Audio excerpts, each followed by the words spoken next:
Welcome back to the Too Fast channel. In this video, we're going to be removing the shift knob from a 2008 Volkswagen EOS VR6 with the DSG transmission. This guide may be applicable to similar Mark V Volkswagens that have this style of shift knob.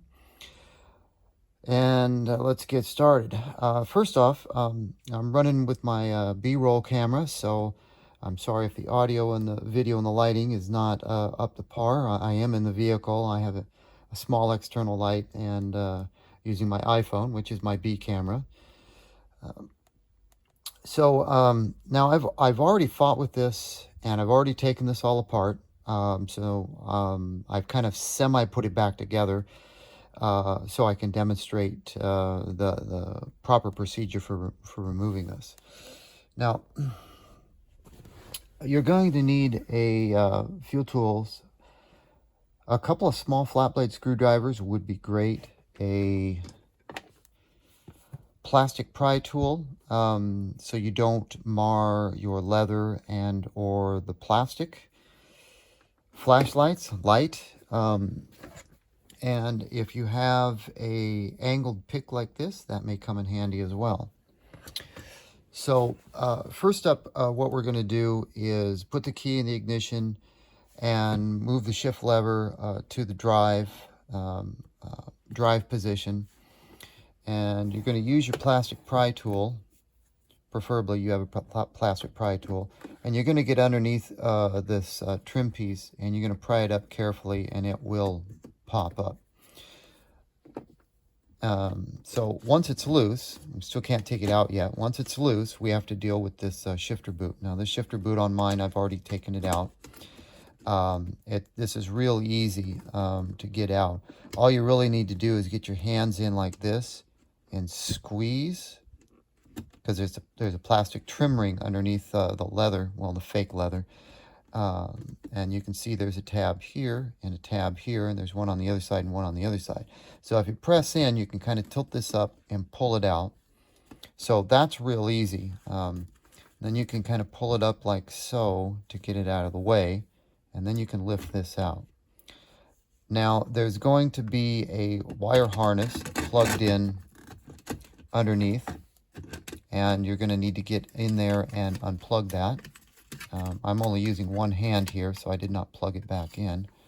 But if we take this out and I flip it over, you can see that's where the plug goes. This is not a complex thing to unplug, but you will notice that there's a little tab right here. If you get your fingernail underneath there and you pull down on it, it'll unplug real easy.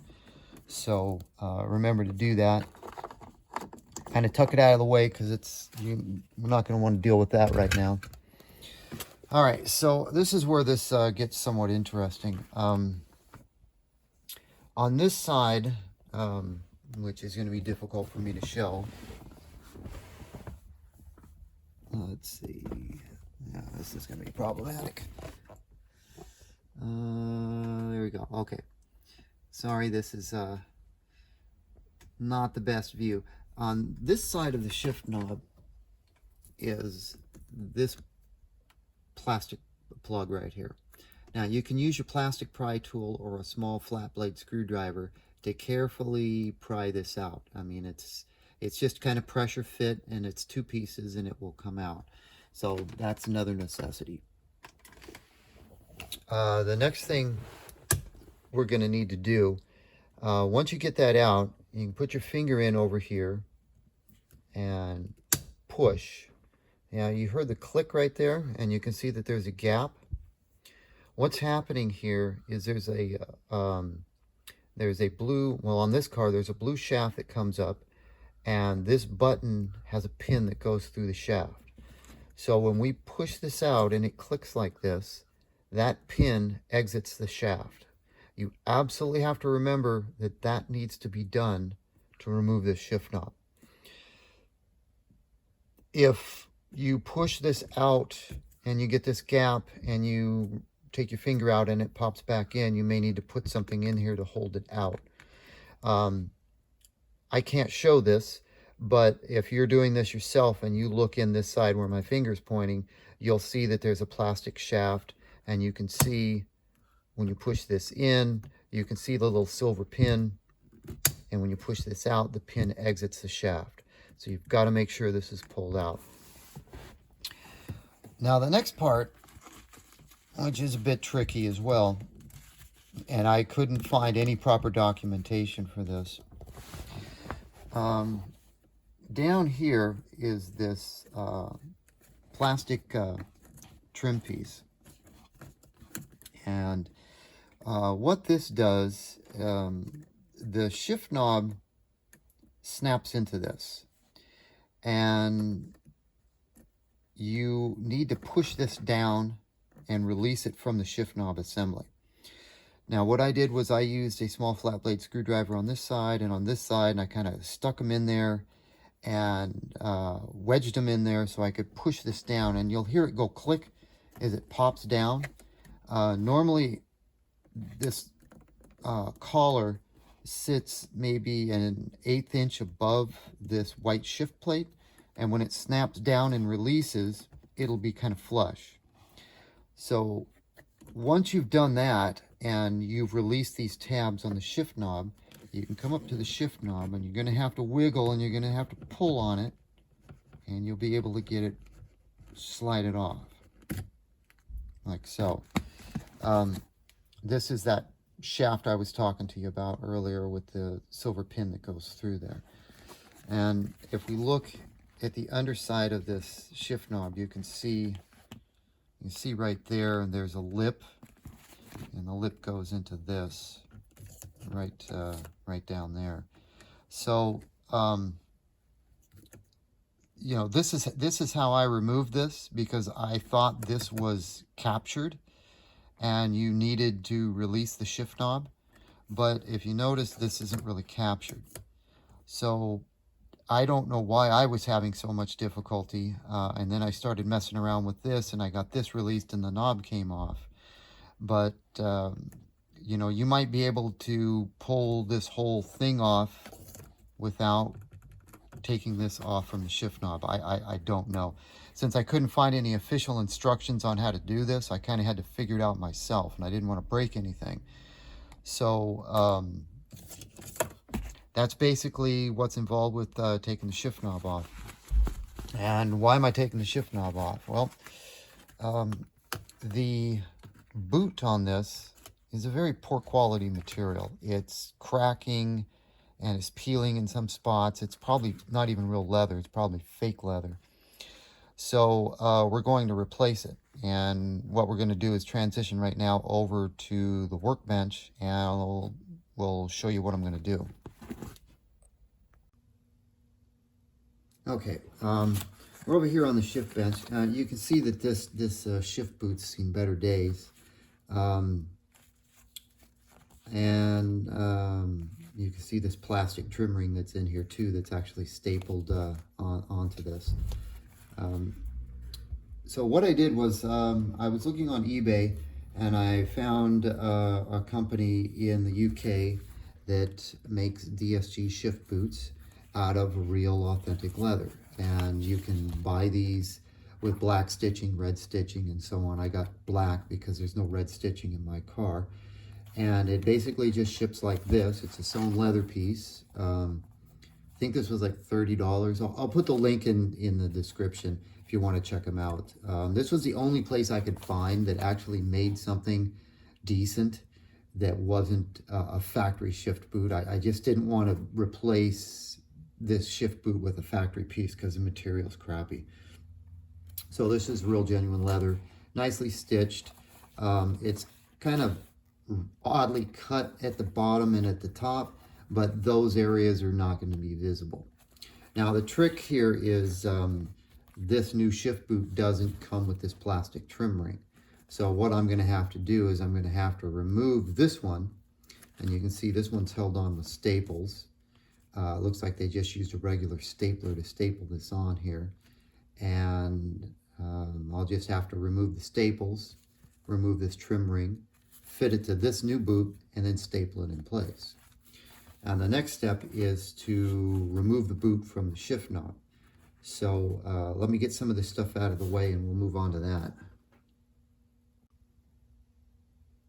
Okay, so our first step in removing the shifter boot from the shift knob is, this is a retaining ring right here.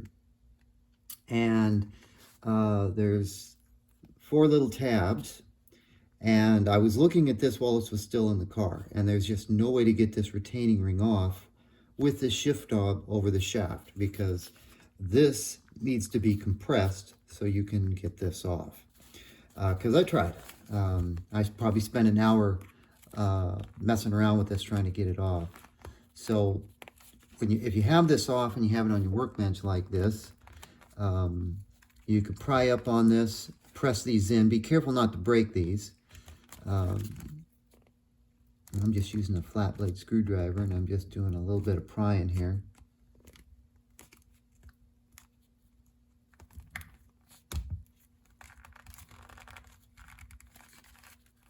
And we're making some progress. Try to keep this in frame.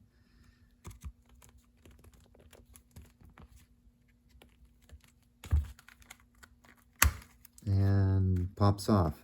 So now we've got to get it over this lip right here. Easier said than done, which I'm going to have to take it off frame just for a second, put it in my lap, my favorite place to work on things.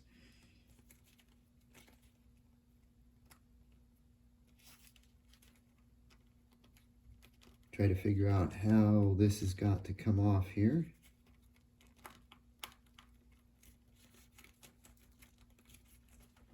Definitely an over-engineered item.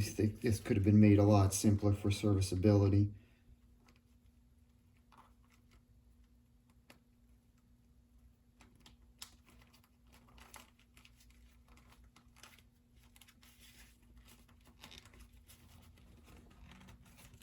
Now you can see the progress I'm making right there. I've got it up over the lip a little bit.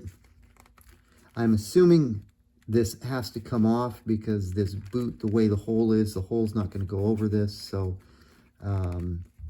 again, I'm kind of operating in the dark here because I don't have any detailed information on how this is supposed to officially come apart. So anyway, this pops off. And there we go. Then we can remove the boot. And there's our shift knob.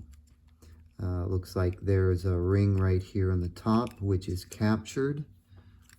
So I want to make sure we don't lose that.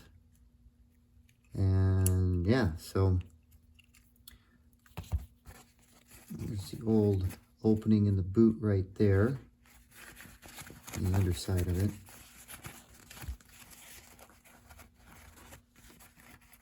And there's the top side. All right, so next step, let's get this out of the way because we won't need this for a bit. The next thing I got to do is get this plastic trim ring off. So these are basically just staples. I'm not sure I have a staple gun that will staple through this plastic, but what I'm going to do is break out a small flat blade screwdriver or a pick, and I'm going to start removing those staples. And I won't do that on camera. I'll remove that, and I'll be back shortly. All right, with the staples all removed, we can remove the old boot, and there's our plastic trim ring. These staples that were on here look like regular standard staples, so I grabbed my purple swing line stapler and made sure I had some staples in it. So our next step would be to get this fitted, and I'm assuming that's not going to be too traumatic and shouldn't involve too much profanity.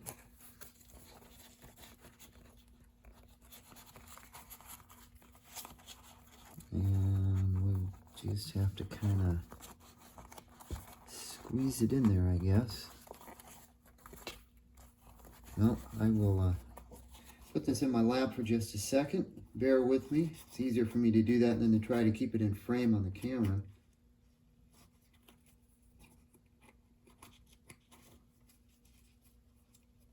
I'm not accustomed to working with materials like leather, so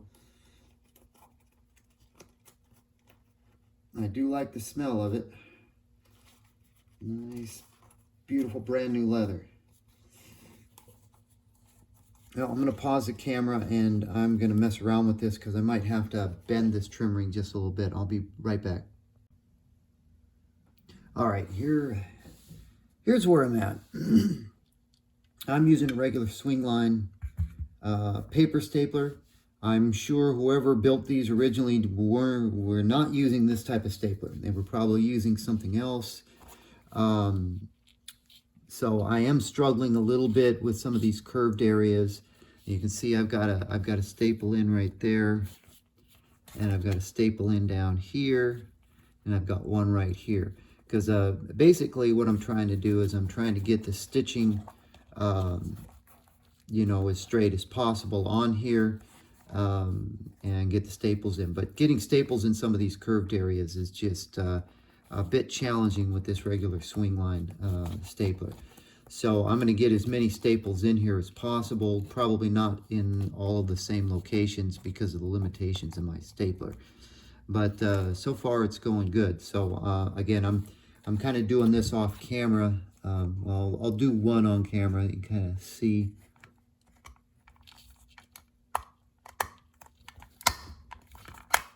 It's not too difficult to get these staples to go through the leather and the plastic. It's just, you know, doing this in a curved area is just not the easiest for this particular stapler. So they're going in okay, fighting with it a little bit. I'm going to continue and get some more staples in this, and we'll be back. All right, this took me about 20 minutes. To get these staples in, and pretty much got them roughly in all the same spots that the original staples were located. A little bit tricky using a regular paper stapler for this, but you can do it because I managed to get it done. So it's on there, and it's on there as straight as I can possibly get it. And next up, I'm going to go ahead and pull out the shift knob and see if we can get that fitted.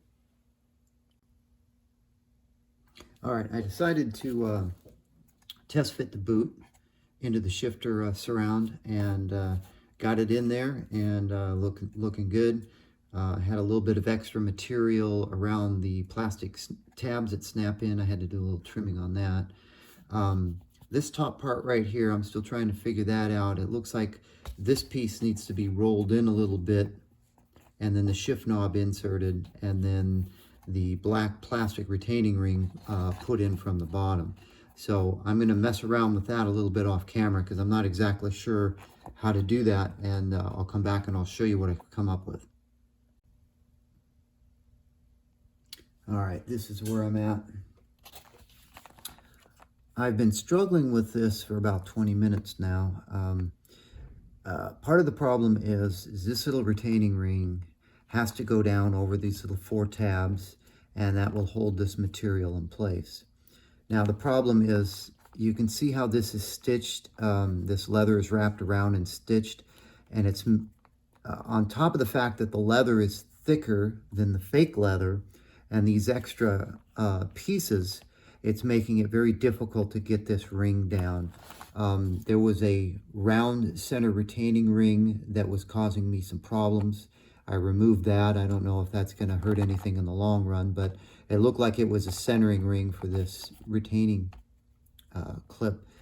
So I managed to get all of the leather tucked in there, and I got this piece down after removing the ring. I believe it's locked in place, and I believe all the edges are tucked in.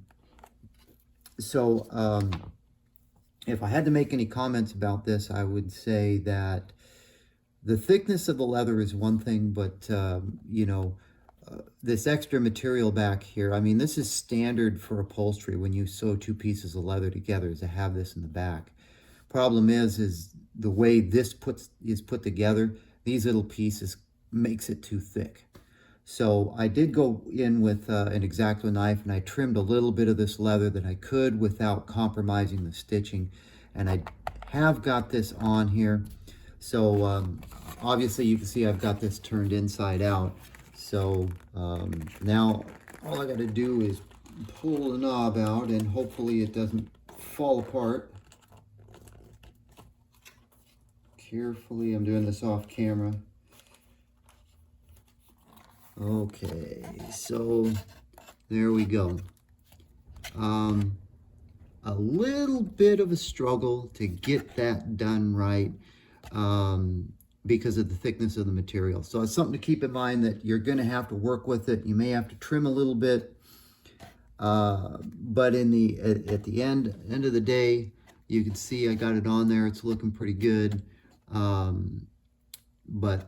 So that's probably the reason why Volkswagen or their supplier chose this very thin leather look-alike material, is it's just a lot easier to work with to get installed on this design.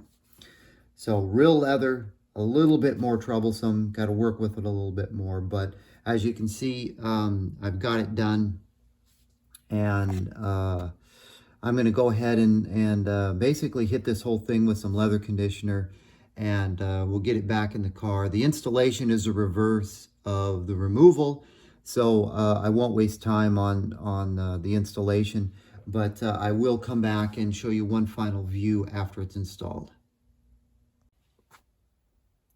All right, I've got this put back together. Everything went together just fine.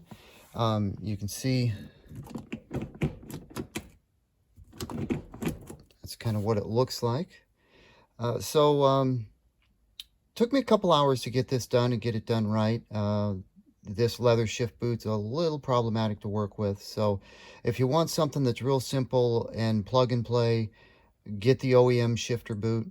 But if you want a nice real leather shift boot, then you can pick this one up off of eBay that I got. It was shipped out of the UK to the United States.